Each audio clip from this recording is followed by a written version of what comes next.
Olá, boa noite. Eu sou Elaine Cristine e hoje eu vou contar como que foi a minha horrível experiência com o AVC da minha filha de 16 anos.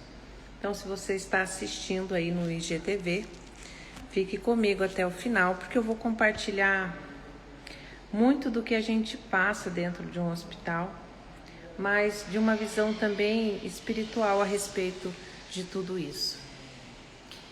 E nesse instante eu vou mandar aqui um convite. Vamos lá.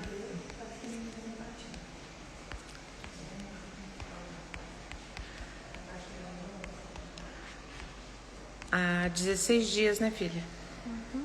16 dias atrás, a minha filha estava na escola e durante uma atividade de teatro, ela sentiu uma forte dor de cabeça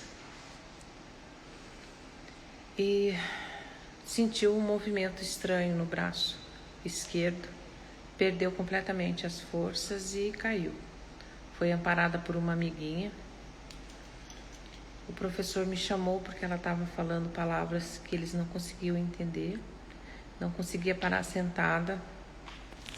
Eu fui o mais rápido que eu pude para casa, da casa para a escola. E a primeira coisa que eu fiz foi olhar a pupila. Ela não parava sentada mesmo. E quando eu passei a luz do celular, a pupila dela estava dilatada. Eu virei pro professor e eu falei, chama o SAMU com urgência. E nesse processo, ela deitada no chão, todos os meus sentidos ficaram aflorados. Então, para quem não me conhece, eu sou especialista em leitura de alma. Eu trabalho com medicina energética há mais de 30 anos. E o mundo energético é o mundo que eu navego. E vendo a minha filha lá no chão, eu fiz o mapeamento de tudo que estava acontecendo ali naquela sala, focada no corpo dela. Logo eu registrei uma energia que pegava quase todo o tórax e uma grande parte do abdômen. Não era uma entidade, não tinha uma personalidade, parecia mais um miasma, como uma matéria ectoplasmática, de formas-pensamento, algo muito esquisito. E eu falei para ela, eu tô vendo, tem uma coisa em ti, eu vou tirar isso. Eu me posicionei em cima dela e arranquei aquele negócio, já dissolvendo aquilo com muita energia. Eu senti muita raiva daquela invasão no corpo da minha filha. E já joguei uma bomba naquela sala também, para que não ficasse nada ali perturbando aquele movimento que já era um movimento delicado. Enquanto isso, parece que dura uma eternidade. É apavorante. É apavorante. Demorou muito para o SAMU chegar. O pai dela chegou com o irmão. Eu pedi para que pegasse os documentos meus no carro, que com certeza eu ia com ela na ambulância. E houve uma demora muito grande, gente, dentro da ambulância. E ela sentia muita dor, estava muito incomodada, estava agitada. O responsável na ambulância precisou pegar como é que chama aquele negócio que eles conversam, filha? Walkie-talkie, alguma coisa parecida lá. E entrou em contato com eles e falou, olha, o caso é grave. E aí nos encaminharam para o HU. Nesse processo de chegar no hospital, a coisa mais ruim que tem que fazer agora. A senhora tem que preencher esses documentos agora. E o coração quase saindo pela boca. E o mais difícil é não chorar. O mais difícil é não chorar do pano. O chão some. Esse processo Parece que demorou uma eternidade. O médico veio falar comigo, falou, olha, nós fizemos uma tomografia computadorizada nela, não apareceu nada no cérebro.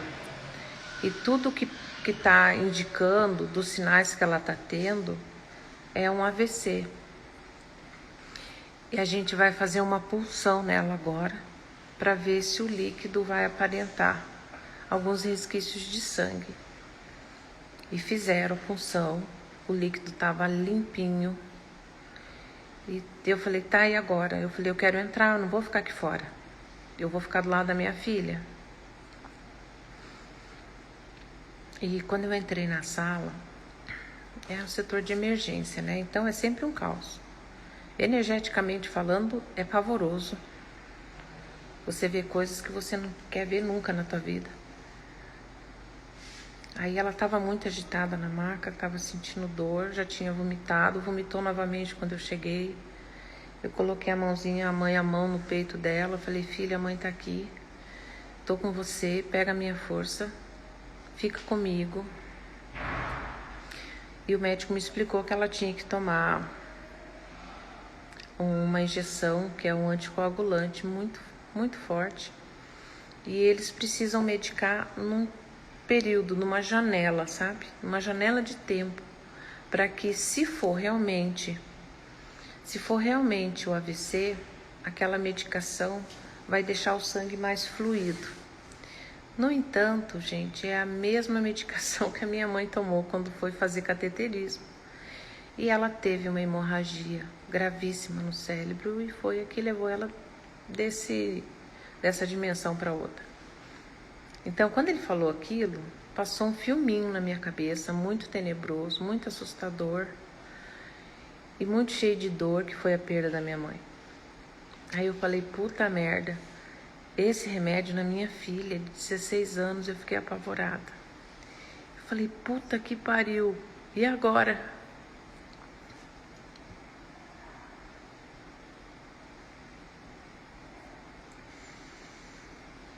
Aqui não dá tempo de chorar, pensei. Eu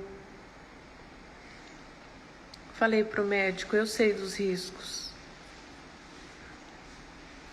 Eu falei, eu vou deixar aplicar. Eu vou deixar aplicar. Aí veio o rapaz. A hora que o rapaz chegou com a injeção na mão, eu falei, me dá isso aqui, por favor, porque eu tenho que fazer uma coisa antes de aplicar isso na minha filha. Gente, tinha pelo menos uns 5 médicos em volta dela.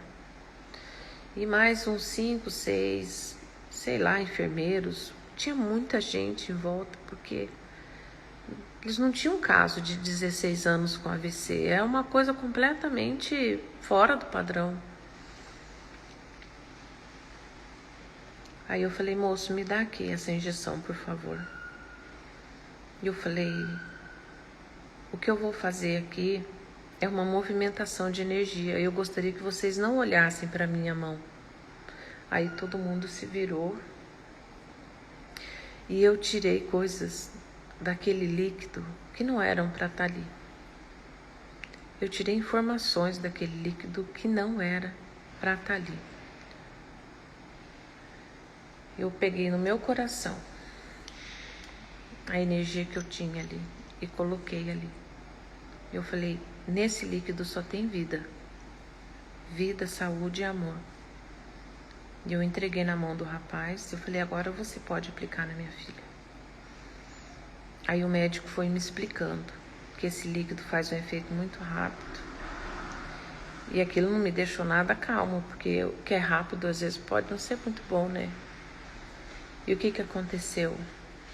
Ele falou, olha, a cada 10 minutos,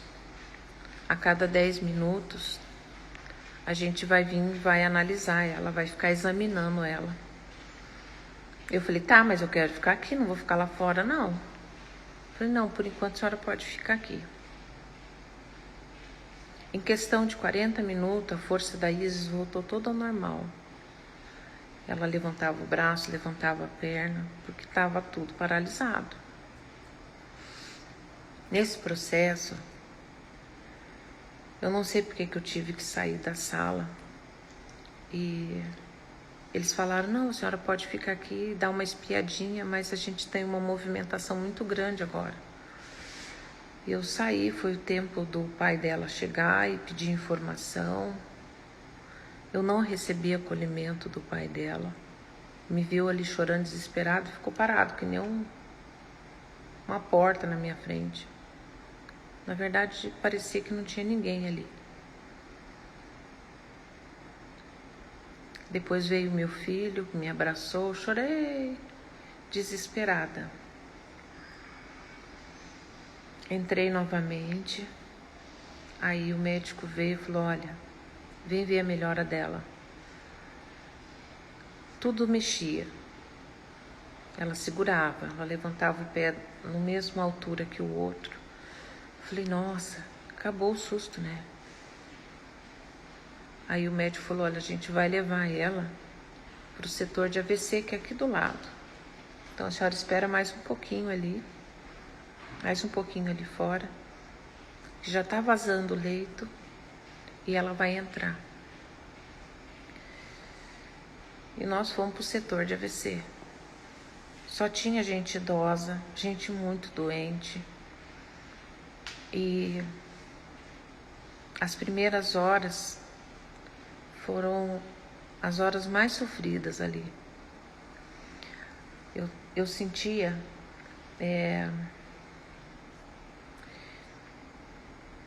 eu me sentia rasgada no meio, de tão apavorada que eu estava. Ela estava sonolenta, ela falava que ela não estava com dor. Devia ser umas 5 horas quando a gente foi, né, filha? Devia ser umas 5 horas quando a gente foi para esse setor. E passou de boa. Deu 8 horas da noite.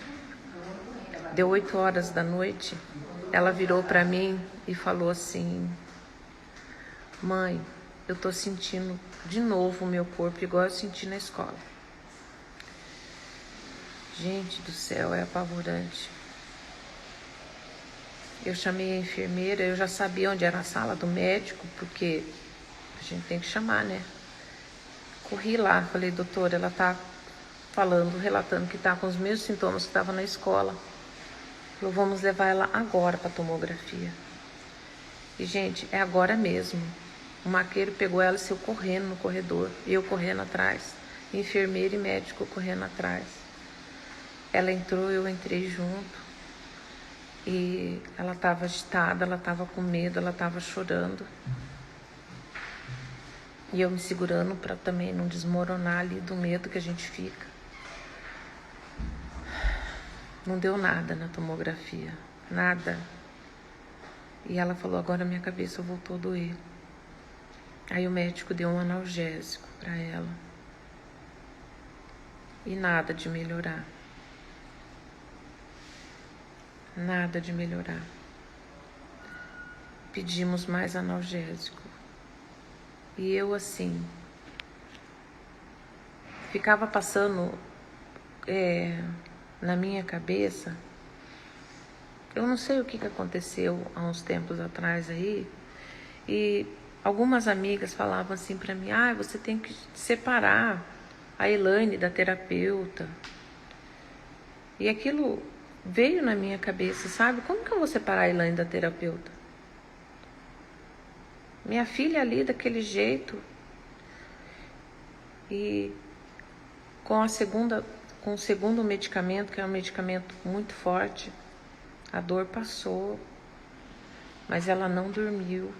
Ficou cochilava e acordava, também com muito medo, eu com muito medo.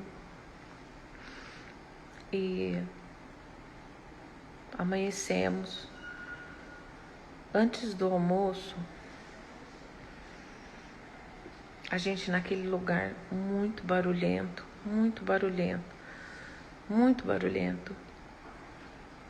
ela começou a fazer dor de cabeça de novo.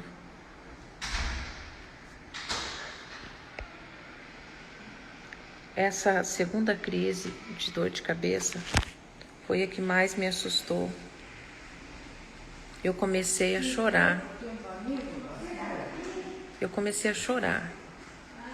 De ver ela chorar. Eu falei, meu Deus do céu, o que vai acontecer isso agora?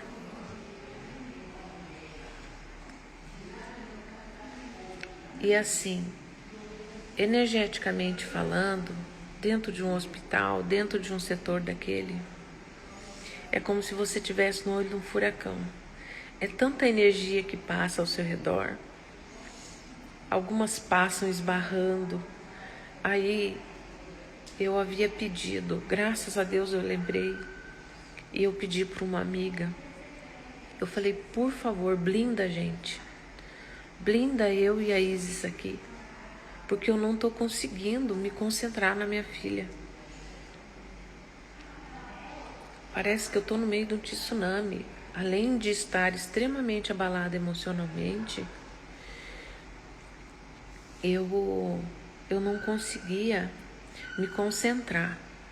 Eu não conseguia estar centrada, estar focada ali. Porque era uma imensidão de barulho, de sons, de energia. E ela começou a chorar e falou assim, mãe, tá doendo demais na minha cabeça, mãe. Tá aquela dor de novo. E a hora que fala aquela dor de novo, me remeteu lá na escola, tudo que eu vi, tudo que eu presenciei ali. E ela pegou a mão dela e colocou na cabeça. Minha mão e botou na cabeça dela. Ela falou, mãe, por favor, tira essa dor de mim.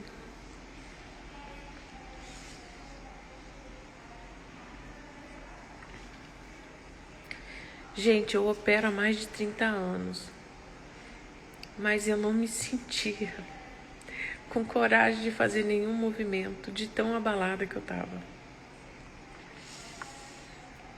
A coisa foi tão rápida, a coisa foi tão intensa, que eu simplesmente pisquei e eu operei a minha filha.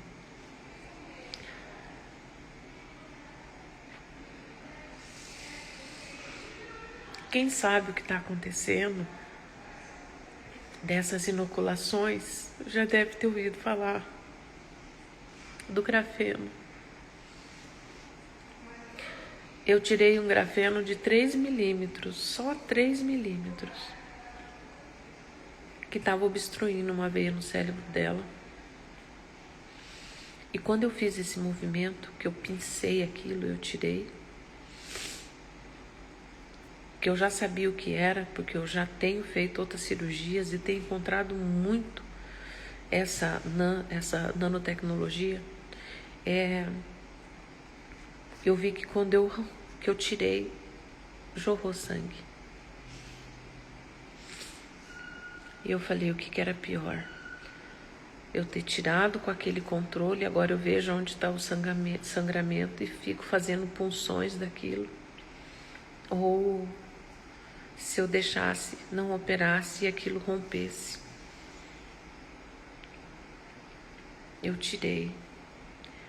No mesmo momento que eu tirei, que eu vi que o sangramento aconteceu, me bateu um desespero muito grande. Porque entre deixar aquilo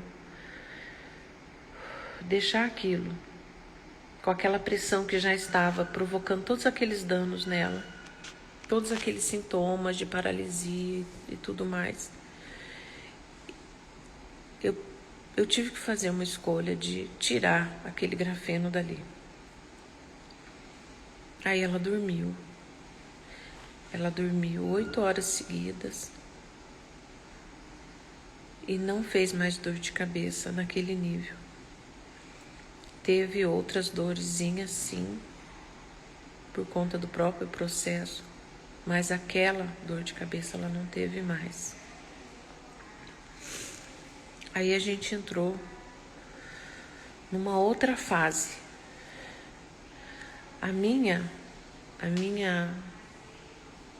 O meu desespero ali era me manter em equilíbrio e manter ela protegida energeticamente, espiritualmente daquele lugar.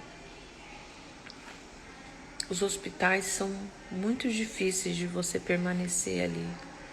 Para pessoas sensíveis como a gente, é um caos. É dolorido ficar ali dentro. A gente entrou com os outros atendimentos. Foram feitos 3 ou 4 tomografias, filha? 3 tomografias foram feitas e nenhuma mostrou nada. Nenhuma mostrou nada. No final da noite, daquele dia que eu operei ela, o Dr. Haroldo, se não me engano, é esse o nome dele. Um rapaz muito inteligente, simpático, neuro lá, veio fazer o atendimento com ela, examinar ela novamente. Depois da cirurgia que eu fiz, porque antes ela tinha perdido novamente. Ela teve aquele quadro de dor, medicaram ela e ela perdeu a força total novamente. Não mexia nada, gente. Não mexia nem o dedinho da mão, não mexia nada na perna. Eu operei ela. Ela foi dormir. Ela dormiu na sequência. E já durante o sono que ela se mexia, ela voltou a mexer a perna. Fraquinho, mas voltou. Voltou a mexer o braço também. Aí, mais tarde, quando veio o Dr. Haroldo, ele veio conversar comigo e ficava: Isa, aperta minha mão. Ela disse: eu não consigo. Mexe o pé. Eu não consigo. Não tinha forças. Era muito pouco. Ela não perdeu a sensibilidade. Eu virei para ele e falei assim: doutor, eu operei minha filha. Ele falou: você o quê? Eu operei a minha filha. Eu falei: eu vou falar um pouquinho do meu trabalho que eu realizo. Vocês podem chamar isso de cirurgia espiritual, porque afinal de contas tudo que mexe na vida da gente é espiritual. Nós somos espíritos, então tudo é espiritual. É tirar um dente espiritual. Eu falei: eu faço cirurgias de forma holográfica, só que eu não construí a holografia da minha filha para fazer essa cirurgia. E eu quero mostrar para o senhor aonde foi que eu operei ela, porque na tomografia, nas tomografias que foram feitas com ela, não apareceu nada.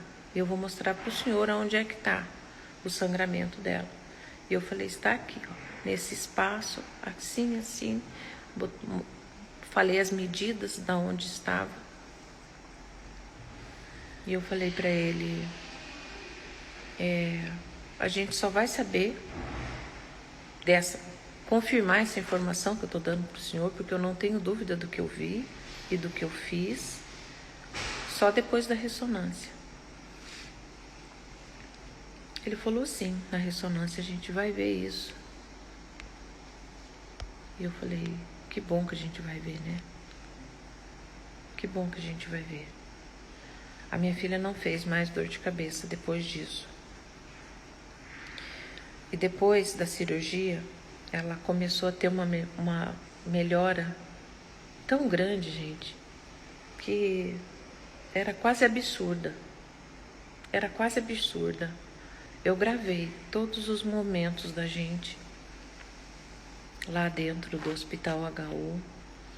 Nós recebemos um atendimento incrível daquelas enfermeiras, daqueles enfermeiros. Os médicos foram muito atenciosos, a nutri, a físio. Nós tivemos 2 físios lá, o Leandro e a nossa pleiadiana. Você lembra do nome dela, filha? Não.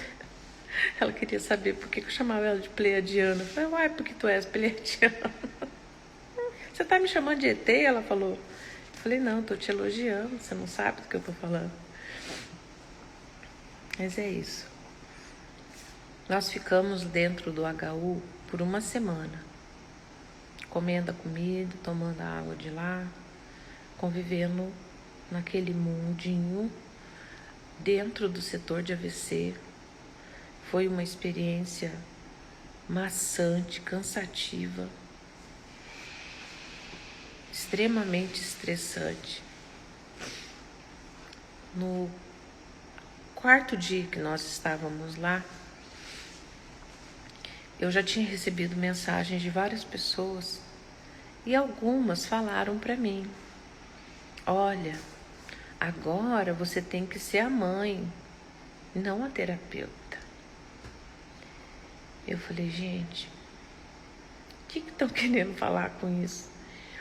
Aí eu virei para minha filha e falei, Isa, como é que eu vou falar, não, você está sendo mãe, sendo que a minha mãe é uma terapeuta? Vocês ouviram? Manda um ok aí. Vocês ouviram o que eles falou? Deu para ouvir, Roberta, Bruna, Vera linda, Dalete, minha querida, Letícia. Eu falei, filha, eu tô sendo... Como é que eu perguntei isso? Eu tô sendo a mãe ou a terapeuta? Eu falei os dois, né? Eu falei, bom, se eu tô sendo os dois 50%, então eu tô sendo 100% de cada uma. Porque, gente, como é que você separa um trem desse? Isso me trouxe uma reflexão. Eu vou fugir um pouquinho agora. Me trouxe uma reflexão de quem que é a Elaine mãe e quem que é a Elaine terapeuta. A Elaine mãe é a Elaine que é médium. Ela é médium o tempo inteiro. E a terapeuta nasceu por conta da mediunidade. Então, como é que a gente separa esse trem? Como é que eu não vou atuar na vida da minha filha, naquele estado que você não sabe o que está acontecendo? E eu não vou usar das minhas ferramentas, de quem eu sou, das minhas capacidades, do que eu sei fazer com tanta maestria, com tanto amor. Eu não vou usar, porque ali eu tenho que ser mãe, não posso atuar. Faz sentido para vocês ouvir de alguém isso? Que você não pode atuar com seus saberes, porque ali você tem que ser sua mãe. E não fez sentido para mim. Aí eu falei, né? Cada um com seu cada um. Não tem divisão. Não existe uma linha que define aonde que está a Elaine, onde que está a Elaine mãe, onde que está a Elaine terapeuta, onde que está a Elaine mentora. Não tem. É um ser só. De vez em quando a gente faz reunião com todas elas, né? Vira uma muvuca, todas as Elaines falando. Aí, gente, naquela semana, nós tivemos várias coisas acontecendo naquele setor. Porque eu continuei medicando a minha filha com os extratos medicinais. Principalmente para dor, que é a erva baleeira, e a agulha de pinheiro, que é a que blinda o nosso DNA da invasão da proteína spike. Eu espero que vocês estejam sabendo do que eu estou falando, porque é primordial hoje para a vida você saber desses assuntos. Saber o que é proteína spike, saber o que é grafeno, o que o grafeno faz no teu corpo. E a Isis passou a diminuir muito a dor dela. Houve um avanço muito grande no corpo. Nós tivemos um atendimento de uma equipe. A equipe que eu tenho aí, a Roberta aqui, que trabalha com maestria a hipnose e o magnetismo, que é a minha praia. Eu trabalho com magnetismo e com o cansaço, com cansaço físico, mental, emocional, a gente fica sem condições de ficar aplicando energia. Porque você passar uma semana sem dormir direito é muito ruim. E eu pedi ajuda. Eu pedi ajuda para 3 equipes e eu vou falar uma coisa para vocês. Eu coloquei uma postagem porque tem pessoas que eu amo muito, que amam muito meus filhos e que com certeza as preces, as orações iriam vir de forma a somar energeticamente com esse movimento. Mas, gente, chegou no 4º dia à noite uma equipe lá, uma equipe espiritual, 4 pessoas, todos bonitinhos para dar assistência. Nós viemos. Eu falei, vier de onde? quem enviou vocês? Ah, senhora Elaine, sou eu. Ela é a Isis? Sim, ela é a minha filha. Mas quem que enviou vocês? Ah, de um lugar, eu não vou falar o nome das coisas aqui, né? Ah, de um lugar assim, assim. Tá, mas quem que fez o pedido do socorro? Pode contar pra mim? Aí eles falaram o nome. Ai, já tô veiaca pra essas coisas. Falaram o nome. Eu falei, mas eu não conheço ninguém com esse nome. Será que esse nome é de fulano, irmã de Beltrano? Eu inventei o nome. Então, é esse mesmo, falaram. Eu falei, então, olha, eu agradeço de coração, com a orelha em pé. Eu agradeço de coração o que vocês querem fazer, mas ela já está em atendimento, já tem equipe tratando ela e não é necessário ninguém mais fazer nenhuma interferência. Não, mas a gente só vai, não sei. Não, não vai. Ninguém chega perto dela. Ela já está sendo tratada. Ninguém chega perto dela. E viraram as costas e saíram. E eu fico perguntando quem que mandou. Porque não estava ali para fazer o bem, não. A gente sabe que de forma paralela há muita intromissão, há muita invasão. E eles implantam chip, localizadores e um monte de coisas outras mais. Eu falei, não, ninguém chega perto da minha filha. E eu precisei ficar em estado de alerta. No 5º dia, também à noite, outra equipe chega, 3 pessoas, 3 homens. Se apresentaram, falaram os nomes deles, muito polidos, falaram os nomes deles, que são da equipe de não sei o que, não sei o que, não sei o que eu não vou falar o nome aqui. E eu falei, então, vocês vieram para quê? E, não, a gente veio fazer um atendimento espiritual na sua filha. Eu falei, mas quem que solicitou esse pedido de socorro? Ah, foi solicitado através de fulano de tal. Eu falei, então, olha, eu agradeço muito, mas eu não autorizei essa pessoa a pedir no meu nome. A gente pede só oração, não intervenção dessa forma. Minha filha já está sendo. E, gente, foi insistido. Eu precisei fisicamente me levantar e me posicionar do lado da minha filha. Você sabe o que é isso? Dentro do hospital,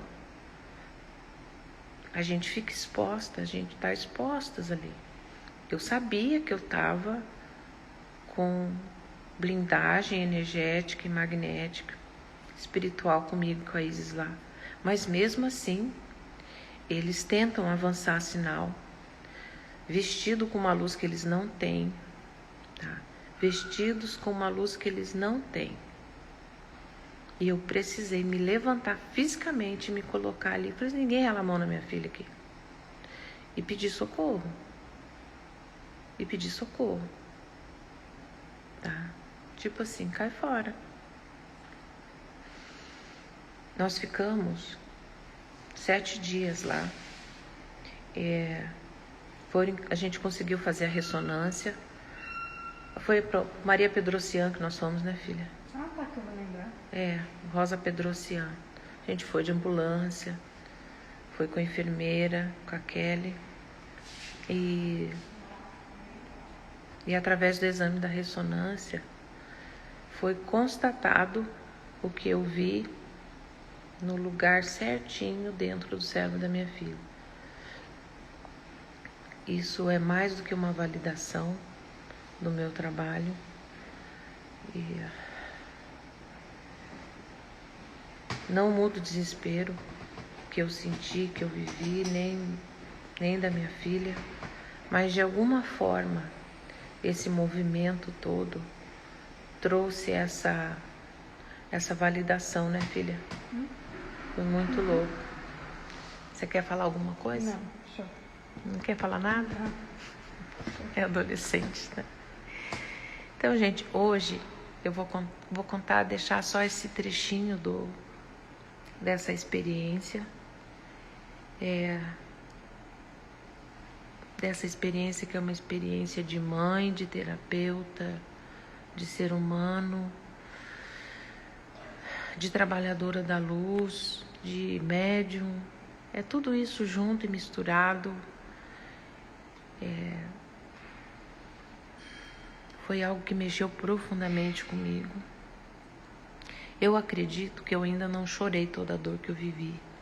Meu corpo ainda não se permitiu essa avalanche. Então, de vez em quando eu dou uma choradinha para não transbordar, mas eu ainda não deixei tudo fluir e ser liberado, porque eu ainda preciso, eu ainda estou em trabalho com ela. Ela precisa da minha força, da minha estrutura. E é assim que a gente faz. Eu fiquei 6 meses acompanhando o desenlace da minha mãe, 3 anos com meu pai. E graças a Deus, a minha filha não morreu. Hoje, quando eu acordo de manhã, ela acorda procurando a minha mão. Aqui. Ela acorda procurando a minha mão. O quê?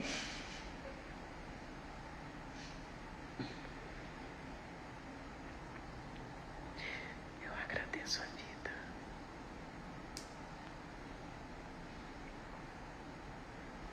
Eu agradeço a vida dela. Meu tesouro, meu docinho, meu amorzinho. Eu acordo e falo mais um dia do lado da minha princesa.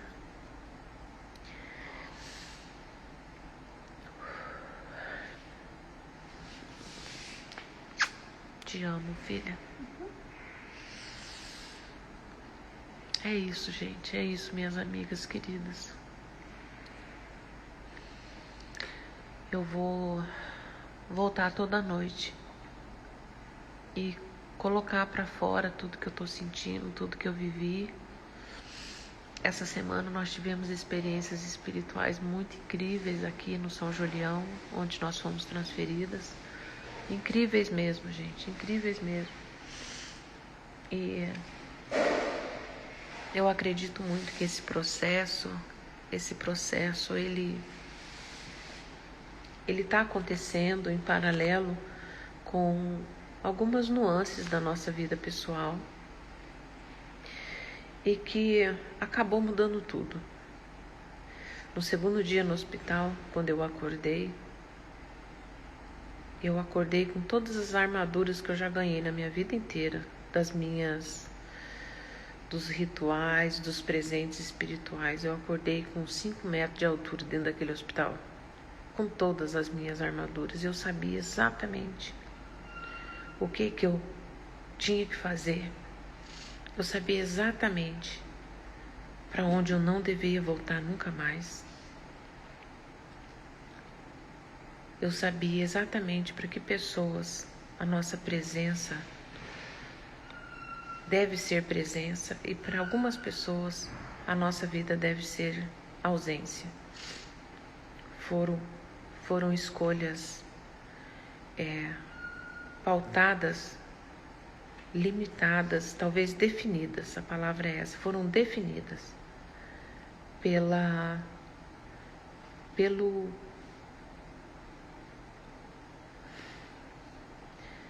talvez pela